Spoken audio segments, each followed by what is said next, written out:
శ్రీశైలం ఎడమగట్టు కాల్వకు సంబంధించిన ఇన్సిడెంట్ ఒకటి జరిగింది. సో అక్కడ టన్నల్లో వర్క్ జరుగుతోంది.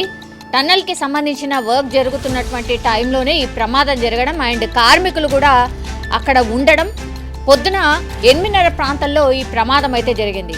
అయితే కార్మికులు అందులో చిక్కుకుపోయి ఉన్నారు. టన్నెల్ అంటే చాలా పెద్దది, మనందరికీ తెలిసిందే. వర్క్ స్టార్ట్ అయ్యి కూడా కేవలం 4 రోజులు మాత్రమే అవుతోంది. అది అండర్ గ్రౌండ్ టన్నెల్ అన్నమాట.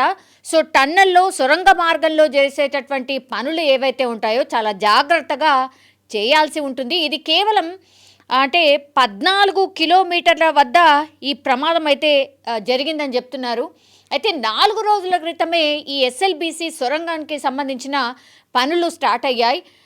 స్టార్ట్ అయిన 4 రోజులకే మరి ప్రమాదం ఎందుకు జరిగింది ఏంటి అనేది కూడా పూర్తిగా ప్రభుత్వం కావచ్చు, లేదంటే ఇంజనీర్లు కావచ్చు, అండ్ సొరంగ మార్గంలో పనులు జరుగుతుంటే మరి ఎట్లాంటి జాగ్రత్తలు అయితే తీసుకోవాలో అది ఏం తీసుకోలేదా ఏంటి అనేది కూడా పెద్ద ఎత్తున ఇప్పుడు ప్రశ్నలు వెల్లువెత్తున్న పరిస్థితి కనిపిస్తోంది. సో టన్నెల్ బోర్ మెషిన్తో పని జరుగుతున్నప్పుడు ఈ ప్రమాదం జరిగినట్టుగా చెప్తున్నారు. ఒక్కొక్కళ్ళు ఒక్కొక్కలాగా చెప్తున్నారు. అంటే 12 మంది ఉన్నారు, 14 మంది ఉన్నారు అని చెప్తున్నారు. సో ఈ ప్రమాదం జరిగినప్పుడు మరి అందులో ఎంతమంది ఎగ్జాక్ట్గా ఉన్నారు ఏంటి అనేది కూడా పూర్తి ఇన్ఫర్మేషన్ అయితే రావాల్సి ఉంది.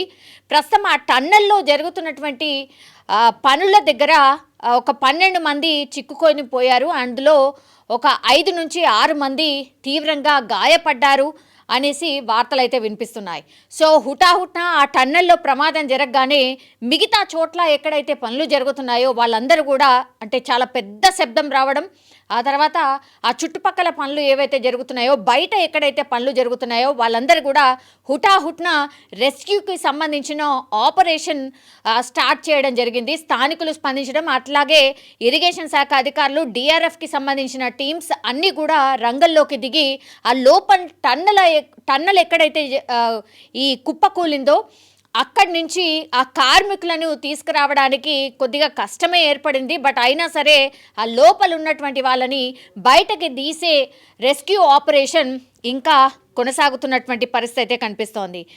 పైకప్పు ఏదైతే ఉంటుందో సొరంగ మార్గంకి సంబంధించిన పైకప్పు ఒక్కసారి ఊడి పడ్డంతో పెద్ద శబ్దం రావడం, ఆ తర్వాత కార్మికులు అక్కడ ఎవరైతే పనిచేస్తున్నారో వాళ్ళకి పూర్తిగా గాయాలైనట్టు మనకున్నటువంటి సమాచారం అయితే అంతోంది. అయితే సీజన్ ప్రారంభమైన నేపథ్యంలో ఏడాదిలోగా పని పూర్తి చేయాలని రాష్ట్ర సర్కార్ అయితే సంకల్పంతో ముందుకు కదులుతున్నటువంటి టైంలో ఇప్పుడు ఎస్ఎల్బీసీ సొరంగ మార్గంలో జరిగినటువంటి ప్రమాదం అయితే అనేక ప్రశ్నలకు దారి తీస్తోంది అని చెప్పొచ్చు. హుటాహుట్న ఇరిగేషన్ శాఖ మంత్రి ఉత్తమ్ కుమార్ రెడ్డి కూడా అక్కడికి వెళ్ళి పూర్తిగా ఈ ఘటనకు సంబంధించిన విషయాలన్నింటినీ కూడా ఆరా తీయడానికి ఆయన హుటాహుట్న బయలుదేరడం జరిగింది. సో అసలు ఏం జరిగింది ఏంటి అనేది కూడా సీఎంఓ కూడా ఆరా తీస్తోంది. ఈ ప్రమాదం జరిగిన దాని పట్ల సీఎం రేవంత్ రెడ్డి కూడా దిగ్భ్రాంతి వ్యక్తం చేశారు. కార్మికులు ఎవరైతే ఉన్నారో, ఎవరైతే గాయాల పాలయ్యారో వాటిని హుటాహుట్న దగ్గరలో ఉన్నటువంటి హాస్పిటల్కి తరలించి మెరుగైన చికిత్స అందించాలని కూడా అధికారులను ఆదేశించడం జరిగింది. అండ్ ఇది సొరంగ మార్గం, ఎస్ఎల్బీసీ సొరంగ మార్గంకి సంబంధించిన పనులు జరుగుతున్నటువంటి చోట ఎవరైతే ఇంజనీర్స్ ఉన్నారో, అఫీషియల్స్ ఎవరైతే ఉన్నారో, ఈ పనులకు సంబంధించిన అధికారులు ఎవరైతే ఉన్నారో వాళ్ళందరూ కూడా ఒక రిపోర్ట్ని తయారు చేశారు. అట్లాగే సీఎంఓ ఆఫీస్ నుంచి కూడా వాళ్ళని ఫోన్లో అన్ని వివరాలు అడిగి తెలుసుకొని సీఎం రేవంత్ రెడ్డికి కూడా ఒక ఇన్ఫర్మేషన్ అయితే ఇచ్చారు. దీని గురించి కూడా పూర్తిగా ఆరా తీసినట్టుగా మనకున్నటువంటి ఇన్ఫర్మేషన్. సో హుటాహుట్న మంత్రి ఉత్తమ్ కుమార్ రెడ్డి కూడా ఆదేశాలు జారీ చేశారు. సీఎం రేవంత్ రెడ్డి వెంటనే ఘటనా స్థలానికి వెళ్ళండి, అసలు ఏంటి సిచ్యువేషన్, ఎందుకు ఈ ప్రమాదం జరిగింది, కేవలం 4 రోజుల క్రితమే ఈ పనులు ప్రారంభమయ్యాయి, మరి ఎందుకని ఈ ప్రమాదం జరిగింది అనేది కూడా పూర్తిగా ఆరా తీసి పూర్తి ఇన్ఫర్మేషన్ ఇవ్వాల్సిందిగా ఆదేశాలు అయితే జారీ అయ్యాయి. అండ్ ఇంకోటి, కార్మికులు ఎవరైతే గాయాలయ్యాయో లేదంటే ఒకవేళ వాళ్ళకి ఎవరికైనా సీరియస్ కండిషన్ ఉంటే కూడా అక్కడి నుంచి హైదరాబాద్కి మెరుగైన చికిత్స కోసం ఒకవేళ తరలించాల్సి వస్తే దానికి సంబంధించిన అరేంజ్మెంట్స్ కూడా చేయండి అంటూ పూర్తిగా ఆదేశాలైతే జారీ అయిన పరిస్థితి కనిపిస్తోంది. బట్ ఎస్ఎల్బీసీకి సంబంధించిన సొరంగ మార్గంలో జరుగుతున్నటువంటి పనుల్లో మరి ఎక్కడ లోపం జరిగింది, ఈ ఘటనకు కారణం ఏంటి అనేది కూడా అధికారులు ఆరా తీస్తున్న పరిస్థితి కనిపిస్తోంది. అండ్ ఇంకోటి ఏంటంటే పూర్తిగా ఉత్తమ్ కుమార్ రెడ్డే కాకుండా ఇరిగేషన్ శాఖ సలహాదారు ఎవరైతే ఉన్నారో ఆదిత్యనాథ్ దాస్, అట్లాగే ఇరిగేషన్ అధికారులు ప్రత్యేక హెలికాప్టర్లో మరి కాసేపట్లోనే అక్కడికి చేరుకునే అవకాశం అయితే కనిపిస్తోంది. దీని మీద ఎమ్మెల్సీ కవిత కూడా స్పందించారు. ఈ ప్రమాదం ఎలా జరిగింది, గతంలో బీఆర్ఎస్ ప్రభుత్వంలో కూడా ఈ పనులు జరిగినప్పుడు, ఈ పనులు చేపట్టినప్పుడు ఒక్క ప్రమాదం కూడా జరగలేదు. మరి ఈ పనులు స్టార్ట్ అయిన 4 రోజులకే ప్రమాదం ఎందుకు జరిగింది అంటూ ఆమె క్వశ్చన్ చేస్తున్న పరిస్థితి అయితే కనిపిస్తోంది. దీని మీద ఎస్ఎల్బీసీ టన్నల్ ప్రమాదానికి సంబంధించి ఈ పనులు మొదలుపెట్టిన వెంటనే ఈ ప్రమాదం ఎందుకు జరిగింది అని అంటూ కూడా పూర్తిగా ఆమె క్వశ్చన్ చేస్తున్న పరిస్థితి అయితే కనిపిస్తోంది. ఇది బీఆర్ఎస్ హయాంలో 10 కిలోమీటర్ల మేర టన్నల్ దవ్విండ్రు, ఒక్కరోజు కూడా ఈ సంఘటన జరగలేదు. మరి ఇప్పుడే ఎందుకని ఈ ప్రమాదం జరిగింది, దీని మీద నేషనల్ డ్యామ్ సేఫ్టీ అథారిటీ స్పందించాలి అంటూ కూడా ఆమె డిమాండ్ చేస్తున్న పరిస్థితి కనిపిస్తోంది. ఇంకా 9 కిలోమీటర్లకు పైగా టన్నల్ తవ్వాల్సి ఉంది.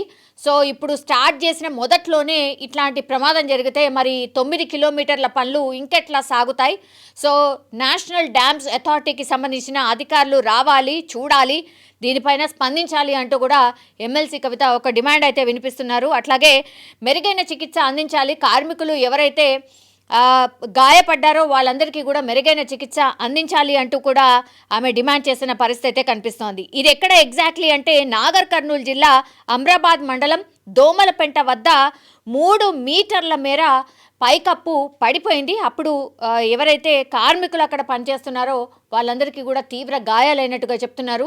బట్ ఇది అతిపెద్ద సొరంగ మార్గం అండ్ దట్టు కూడా సొరంగ మార్గంలో పనులు కూడా చాలా జాగ్రత్తగా టేకప్ చేయాల్సి ఉంటుంది, అందరి పర్యవేక్షణలో టేకప్ చేయాల్సి ఉంటుంది. అట్లాంటి దగ్గర ఇప్పుడు ప్రమాదం జరగడంతో చాలా వరకైతే ప్రశ్నలు అయితే లేవనెత్తున్నారు చాలామంది. సో దీని మీద మరి అధికారులు ఎలాంటి విషయాలు బయటికి చెప్తారు, ఈ ప్రమాదానికి గల కారణాలు ఏంటి అనేది కూడా